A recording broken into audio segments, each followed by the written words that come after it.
What's happening, everybody? It is Trey here, and I'm really happy today to finally be to the Smiths. The Queen is Dead. I've heard so many great things about this record, y'all, and if you want to check out my other Smiths reviews and reactions, I will put them in the description down below. I already did their debut record, did a review of that, and then did a full album reaction to Meat is Murder, and I really enjoyed the debut, and then I thought Meat is Murder was even better. So now I'm looking forward to getting to what I've heard is kind of their magnum opus and their top of the line work, just from critical acclaim and from what y'all have been telling me in the comments. So this is gonna be a reaction, y'all. I'm gonna try to put in as much of the songs as I can. I'm also gonna upload the entire album reaction to another site that shall remain unnamed, so the YouTube gods don't strike me down. But that'll also be in the description down below if I, just through time you get some claims and whatnot where it blocks the video and I have to take out sections of songs and all that good stuff. As I say with all my reactions, this is just my first take. I got some notes and research here, but I've never heard any of these songs, I don't think. And so I'm going to try to pick up as many of the themes as possible, but it probably won't be as much as what you guys know after possibly decades of listening to this, but gonna give it a go for my first shot.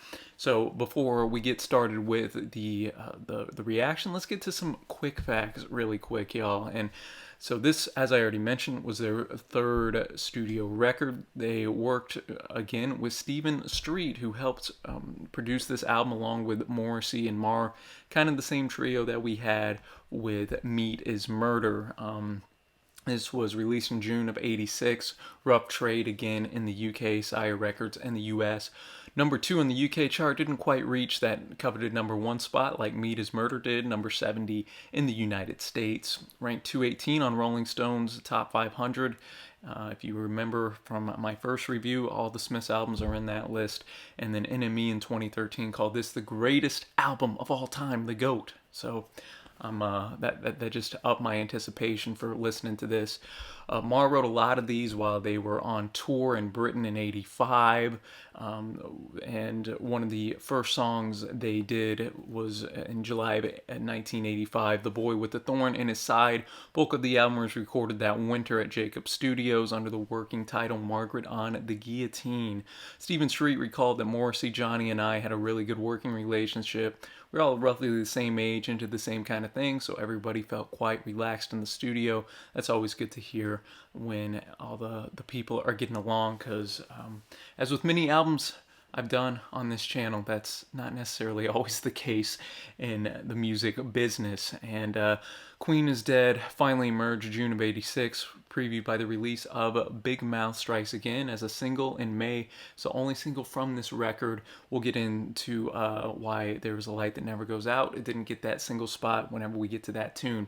And I guess that about covers the quick facts, y'all, and we'll get now to The Queen is Dead, the title track. This starts with a soundbite from the '62 British film The L-Shaped Room. This was actually one of the last songs recorded, even though it is first on the record here.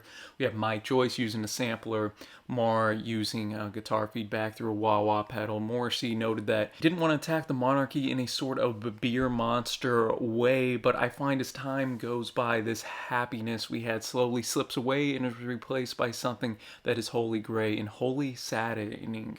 The very idea of the monarchy and the Queen of England is being reinforced and made to seem more useful than it really is. The whole thing seems like a joke, a hideous joke. So I'm gonna be looking at the lyrics here as well, y'all, and I will be following along.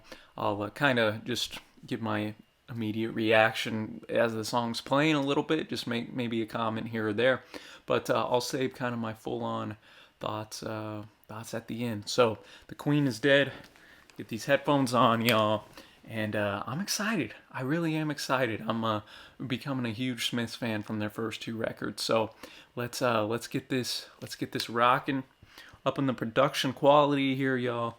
You can see at the bottom and follow along how much of the song is left and all that good stuff. So The Queen is Dead, 10 songs, 37 minutes. Let's start it off with the title track. Quick thoughts just after first listen. I thought that the drums were the most unique sounding I've heard from a Smith's tune up to this point. I thought that Mike Joyce was kind of an underrated highlight of that tune.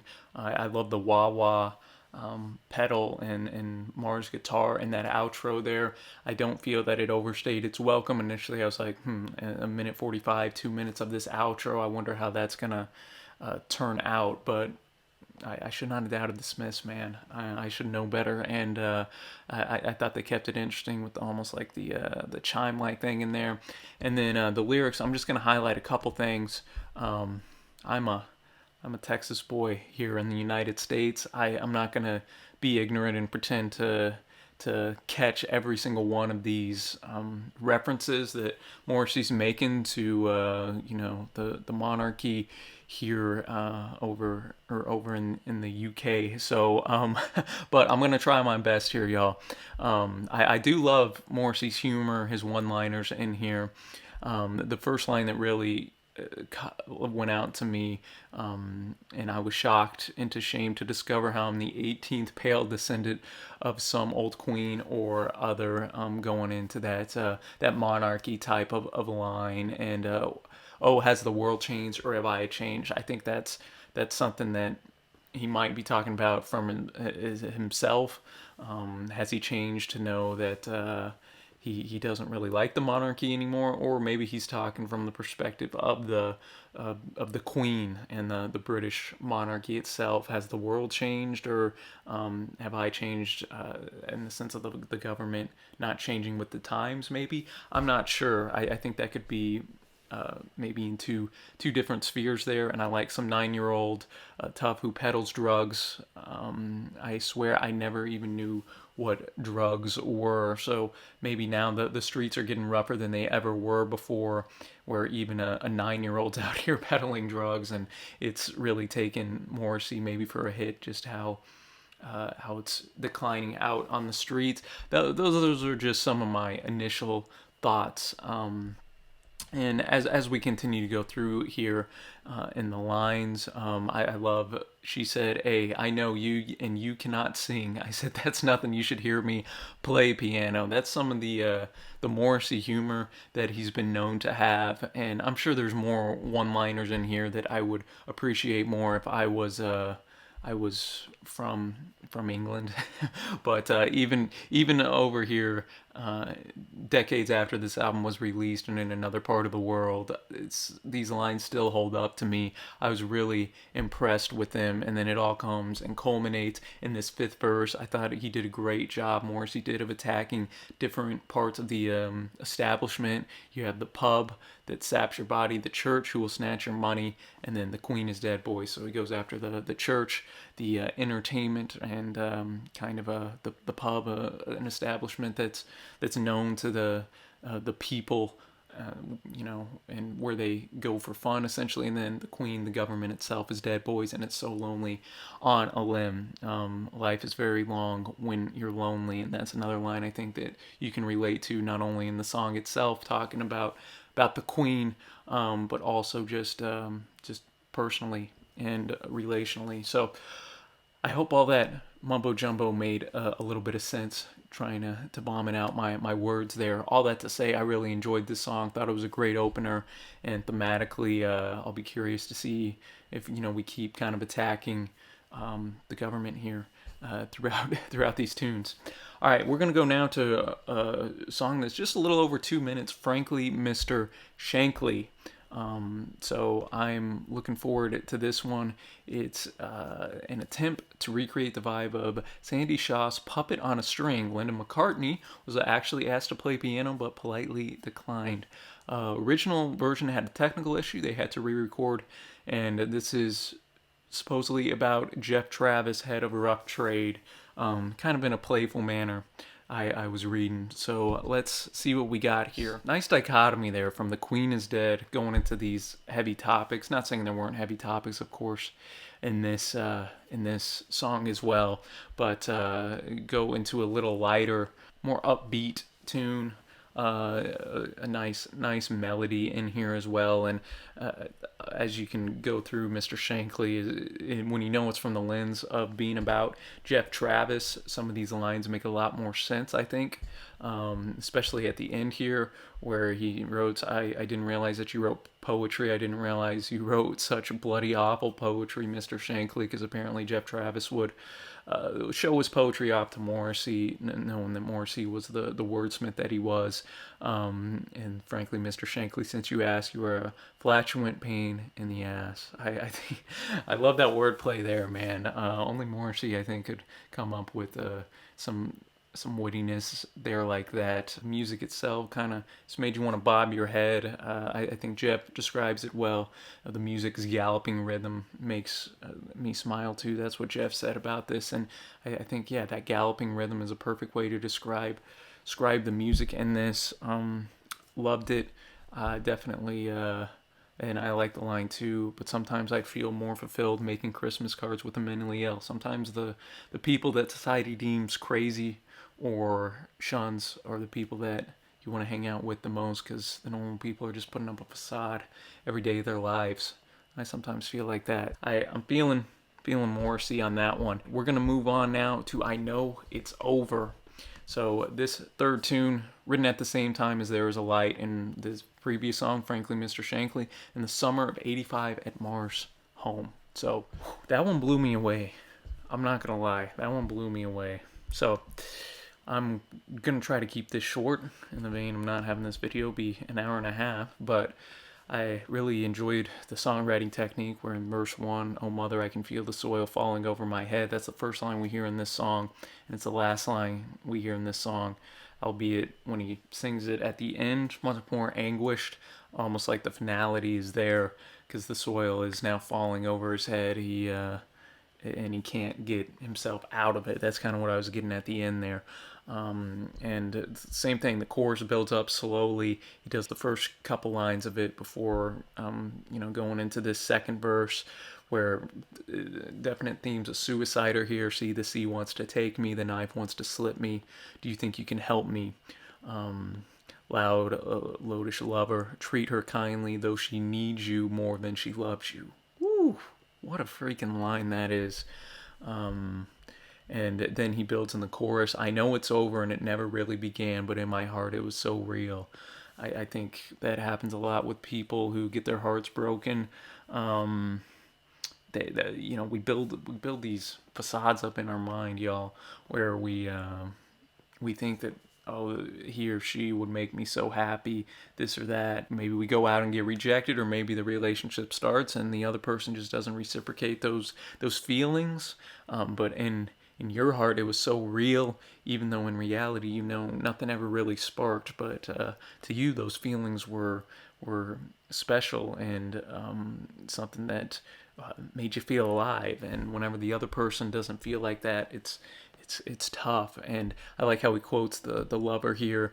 "If you're so funny, then why are you on your own tonight?" It keeps going on. "If you're so very good looking, why do you sleep alone tonight?" I know, because tonight is just like any other night. So he's used to being alone in this bed, which he notes all the way up in that first verse. Unbelievable. And then some nice commentary here.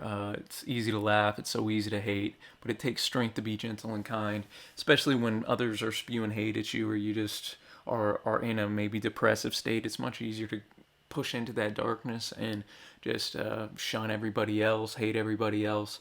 It takes strength to deal, I think, with your own stuff and the hurt you're going through, and instead of lashing out at others, going and being gentle and kind and brightening somebody else's day. Love is natural and real, but not for you, my love. Not tonight, my love. Love is natural and real, but not for such as you and I. He's coming to that realization. Then we get to the outro that I spoke on earlier. Absolutely fantastic, y'all. This is, I already can tell this one will be one I'm coming back to quite a bit. We're going to move now to song number 4, "Never Had No One Ever," based on a demo Mar recorded in December of '84. This was based on the Stooges track "I Need Somebody."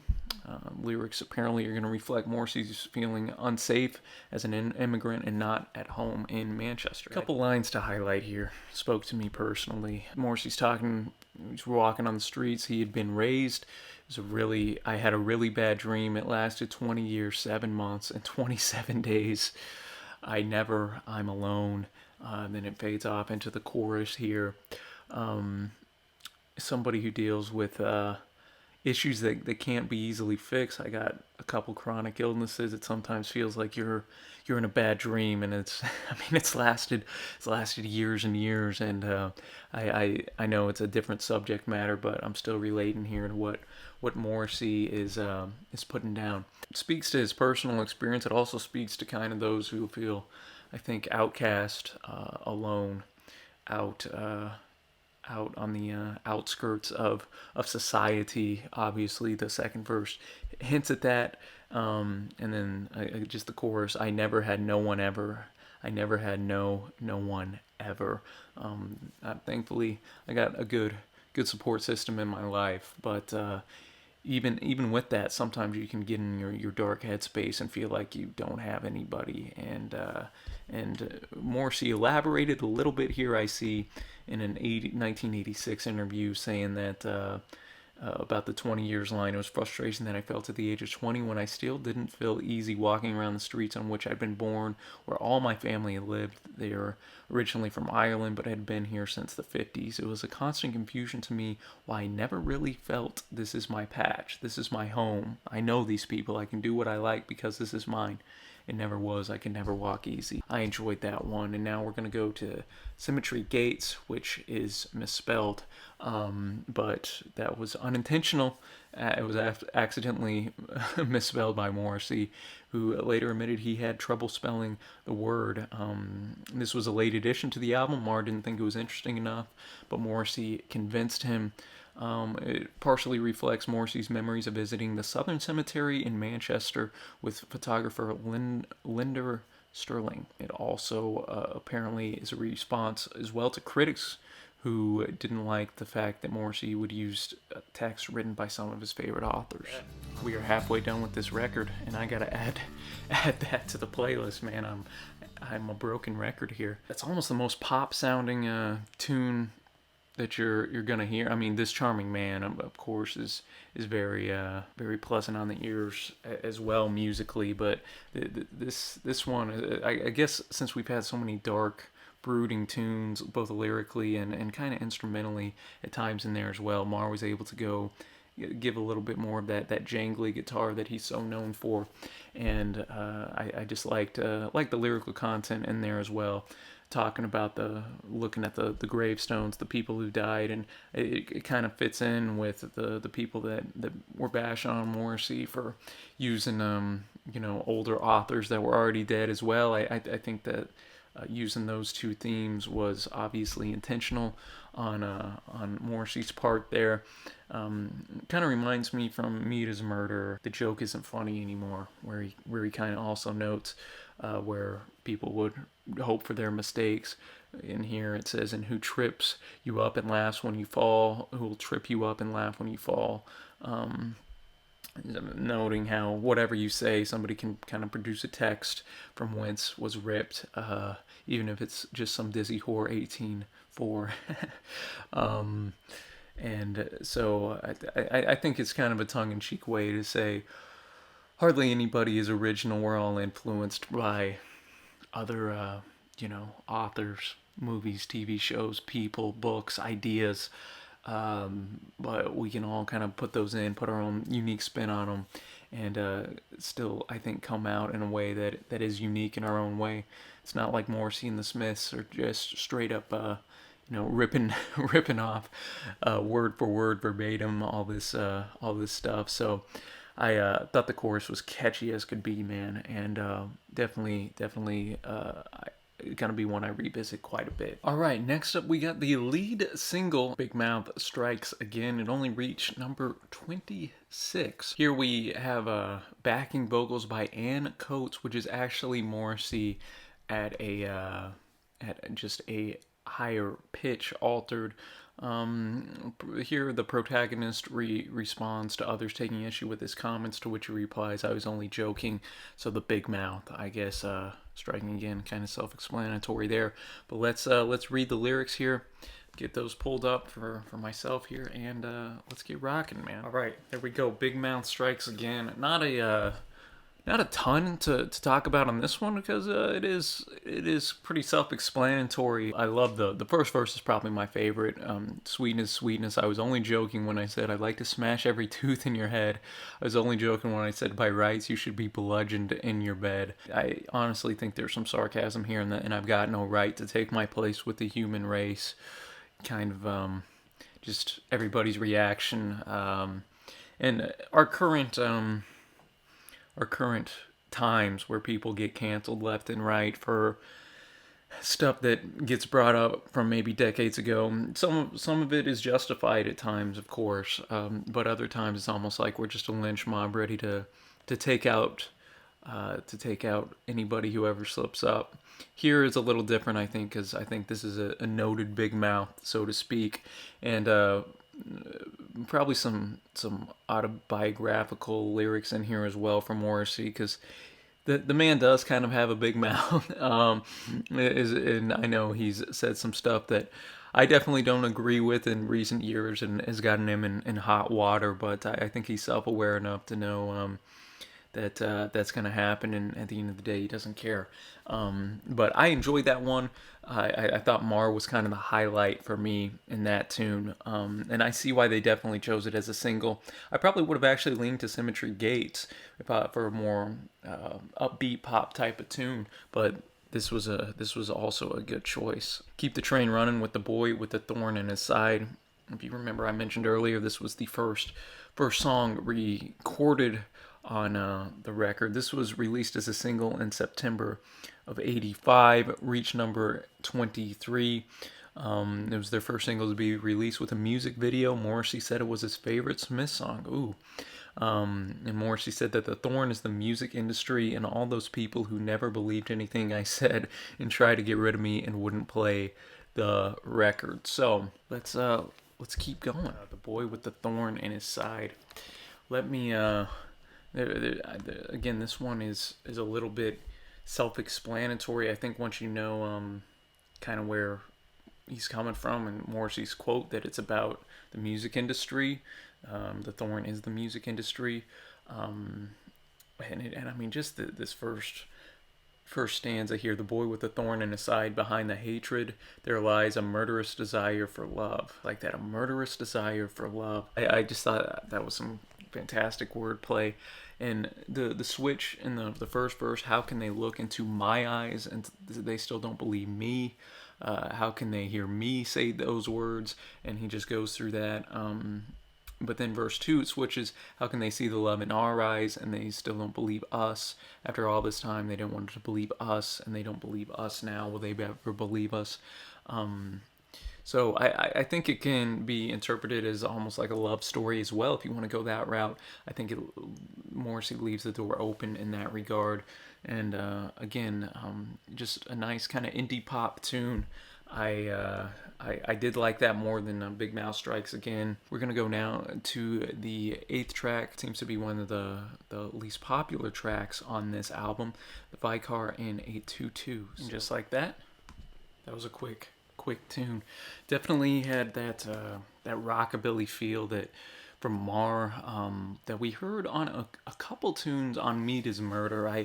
I definitely think that was the weakest song up to this point. I think it served its purpose in the record. It was lighter and fair musically and lyrically, kind of a bit more fun at times, even though it still had a couple I don't know, scathing's too strong a word, but lines in here kind of harkening back to the Queen is Dead tune about the church. I still dug this for what it was, even if I do think it is the weakest one I've heard thus far. It's short enough, to the point, and it's still fun to hear kind of that different style. Now we get to a tune I'm really looking forward to hearing. There Is a Light That Never Goes Out. It was not released as a single until '92, 5 years after their split.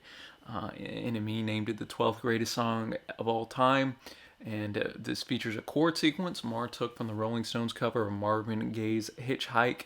Jeff Travis felt that this should be the comeback single after the 9-month passing of The Boy with the Thorn in His Side single, but Marr just went to bat for Big Mouth Strikes Again instead. Marr thought when we first played this tune, There's a Light That Never Goes Out, I thought it was the best song I'd ever heard. So I wonder why Marr was digging the Big Mouth Strikes Again. Big Mouth, great tune. But I wonder if he thought that this was, I don't know, if he thought this was the best song he'd ever heard. I wonder why he wasn't down with the old first single for this. So with that praise up there, y'all, I'm looking forward to this one. I know this is arguably their most famous song. I don't believe I've ever heard it though, but maybe I'll start listening to it and think different. But here we go. Wow. I see what the hype is about. There is a light that never goes out. Wow. That one blew me away. Even after first listen, I think that's going to take my spot for favorite Smith song. Now, I'm always a little weary whenever you hear like such hype for something. You got to lower and temper, I think, your expectations a little bit, but this lived up to it. This definitely lived up to it. Morrissey's vocals were like the best I've ever heard from him. Marr was at another level. You had those strings in the background, y'all, that had a synthesizer-like flair to them. I don't know necessarily how to describe it. I see what Marr was saying there. Hauntingly beautiful tune here. Let's look at these lyrics. I love the sense of longing in this tune, of wanting to go out and live and see the world, of almost like a youthful love and just a jubilance that this protagonist has. He even mentions, I want to see people and I want to see life. Just driving in your car, oh please don't drive me home because it's not my home, it's their home. And I'm welcome no more, obviously. He's either shunned by his family, his friends, maybe the world's his only safe haven getting out here. And then, the chorus of a double-decker bus crashes into us. To die by your side is such a heavenly way to die. And if a 10-ton truck kills the both of us, to die by your side, well, the pleasure, the privilege is mine. What imagery. You can just vividly imagine that in your mind. And again, I think Morrissey adds just the way he sings it adds a little bit of a way where he takes some of the edge off of the actual lyrics, where, if I just say them like that, it's like, oh my gosh, that's what a brutally violent thing. Yet it's also beautiful. To die by your side is such a heavenly way to die. I think it just reflects the fact this guy, when he's with this love, it wouldn't even matter if he died, because he's next to her, and that's how he would want to die, next to this love, this woman. I love it. The pleasure, the privilege is mine. Again, maybe it's slight themes of suicide in here, possibly, again, as we had earlier on the record. And then just the end, there was a light and it never goes out. There was a light and it never goes out. Maybe thinking of the fading. What do we always hear whenever somebody dies? Oh, their light, it's going out. Maybe he's thinking that the light never actually does go out. I'm not sure. This is all just my first listen, my thoughts. Just blabbering on here. All that to say, y'all, one of the most beautiful tracks I've heard, man, and that's coming off first listen, which is tough to do. It's this much music as I listen to, it takes a lot to just be hit and blown away, but that definitely did it. And now we're gonna move on to the final tune. Some Girls Are Bigger Than Others. We had engineer Stephen Street here increase the reverb on the drums, faded the track in, then out again, and took the reverb back off when reintroducing the song, a bit like opening a door, closing it, then opening it again and walking in. It was performed live only once at their final concert. Marr noted that he liked the music more than the lyrics. So that's what we got here. And I kind of just read that the song is a little self-explanatory. Some girls' parts are bigger than others. I'll leave it at that. Let's get cooking. That was interesting to end the record off with. I think it would have been better to end with There's a Light That Never Goes Out. All that to say, I really dug the guitars here by Mar, and I mean the lyrics are pretty simple from all the way from the Ice Age, so from the Dawn of Man to now. There's just one concert I have just discovered. So Morrissey's just kind of discovered this maybe about humanity that some girls are bigger than others. Even goes back, to to what back in history that's all men have cared about as well. Some girls are bigger than others. I think this is the most almost straightforward tune that there's been on this record. There's not a lot of lyrics to necessarily dissect here, and I will say though that it was a nice melody, nice catchy tune, and it still had that Smith's charm to it. So even if I think There's a Light should have ended the record off, this still wasn't a terrible way to send off this record by any means. And that's going to take us now, y'all, to my favorite tunes on this from first listen. I'm going to have to go favorite, definitely, There's a Light That Never Goes Out. I really also enjoyed Symmetry Gates. I Know It's Over. Never Had No One Ever. The Boy with the Thorn on in his Side. Frankly, Mr. Shankly. I mean, I know I'm naming like 70% of the album here, but there was a lot of tunes on here I really like. But if I had to narrow down to three, it'd be There's a Light That Never Goes Out, Symmetry Gates, and probably I Know It's Over. That's what I would say. I enjoyed this more than Meat is Murder. Still love Meat is Murder. And the Smiths' debut. So every time they just get better and better and better. And the Smiths here are not to be messed with, y'all. Unbelievable. I usually don't rank after a first listen, but whatever. Why not? I'm going to be at a strong 9.0 on this record after first listen. I'm really excited to listen to this again in one sitting, just without me pausing and collecting my thoughts, just to kind of get a better sense of what the music and lyrics and themes are. I really enjoyed this one, guys and girls, and I'm looking forward to finishing off their studio records with their last one. Came out a year after this, Strange Ways, Here We Come. And then I'm going to have to go back and probably do the compilation, because obviously Smiths were such a single heavy group that not all of their best tunes made the studio records. So that's where I'm looking at, y'all. Really dug this one. Appreciate all of y'all stopping by. If you enjoyed this, be sure to hit that big thumbs up, hit that subscribe button. We'll be coming in with finishing out the Smiths studio records, and then we'll go back as well, listen to Hatful of Hollow, and pick up the tunes so we don't miss any. Let me know what you think of The Queen is Dead in the comment section below. Definitely one of the best 80s records I've heard. And the Smiths just keep rising up on my list of favorite groups, y'all. I enjoyed this one. Thank y'all so much for stopping by, watching the video.